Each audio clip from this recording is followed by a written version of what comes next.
that experience? With the exploration. Or the being touched, yes, either or. Yeah, putting the other side. So you felt it made a difference and you could feel that difference in your movement? One side was quite light and empty, and the other side One side was light and empty and the other side heavy and full? Did you say? Yeah. So if I take my arms up, one sort of will keep going, and the other one sort of like, I take one up. So, yeah, so one just floats up and the other one floats to there, and then it has to Feel the effort starting to go. increase. So there's less effort in your raising your arm. When we started, I thought I'm free and I can move my arm very high.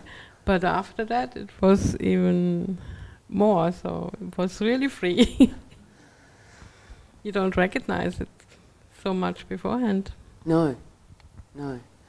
Often we don't. So we can know the area that we don't know, but sometimes we don't know what we didn't know until we find it. Yeah, it was quite amazing, the difference, I must say. Suddenly I felt like Karen was almost going around and around. So she felt, it felt good. Comments or questions? Thanks, Ruth. We experienced quite a lot of difference from the amount of pressure, and the feedback was really fruitful for both of us. For myself, I noticed a kind of inhibition or protectiveness or something which was bringing my shoulder round, and with lightening off the touch, the pressure of the touch, some kind of trust and freeing, which then I noticed that my shoulder girdle was moving just with the tiniest breath, which I hadn't noticed before. Thank you. We had the opposite thing where Christine was fairly light with her touch on my shoulder and really like finding the boundaries of it quite clearly. And then she asked me the question, like, how's the pressure? And I said, I actually think you go heavier. And for me, her applying more pressure felt like it more clearly defined the boundaries of my shoulder for me and sort of what was happening inside. So there was, just that. Mm. And what each one of us thinks is a firm or light touch is often influenced, well, it is, through our experience and our comfort in the practice and our understanding. And what you can hear is that it can be useful to vary the depth or the firmness. You know, so when I hear heavy pressure, I think, maybe that's not your understanding of heaviness, but heaviness could be leaning on somebody. And we're not actually wanting to lean on them, but to find the quality of touch and connection that does clarify for them and for ourselves. Yeah, it certainly wasn't shiatsu or anything. It was just, it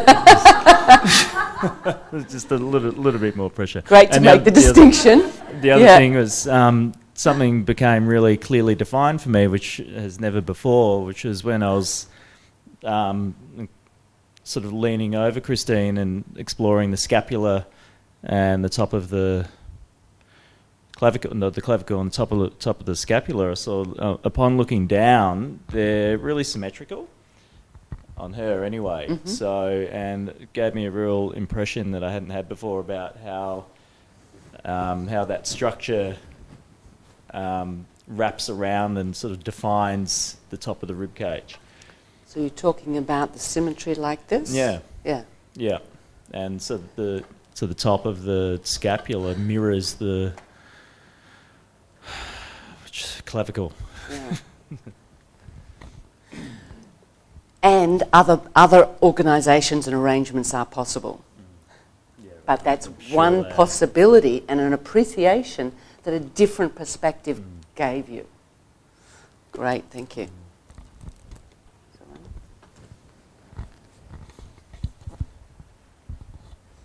just back on to the pressure, because Danielle and I had different experiences, but for me, the organisation of my body in that mode of exploration was very unfamiliar.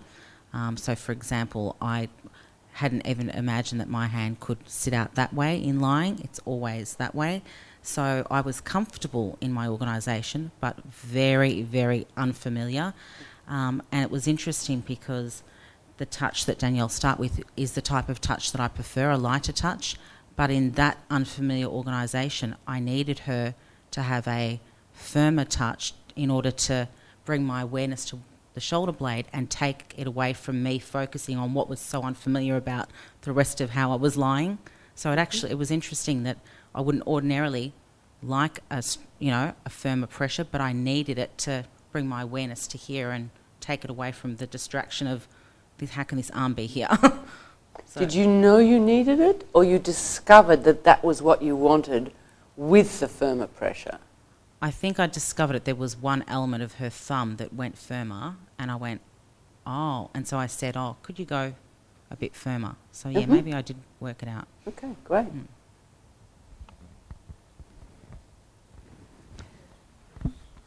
We need a microphone hanging to the ceiling, it seems like, that you could just slide to the other end of the room, because legs don't seem to be working so well. Yeah, I found that what worked really well for me in helping to identify the scapula on myself was just a slight movement of the girdle. Yeah. So that helped a lot.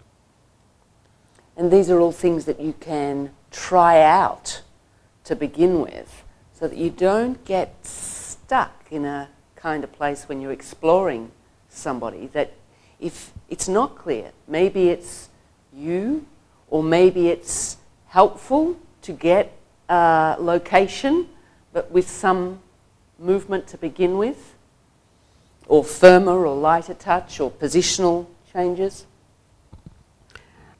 Yes, with this pressure changes, I found it was quite useful with the heavier pressure was actually more giving me structural information on other parts of my body, not really the shoulder that obviously was being superficially explored in some sense. So I could feel it transferred to, say, the left side of my underside and my ears on the pillow and things like that. And the lighter pressure would then transfer me back to the shoulder. So the pressure changes weren't so much, oh, I like light, I like heavy. It was actually just giving me different information. Thank you. Okay. Any questions? Okay. Let's take a break. 15 minutes.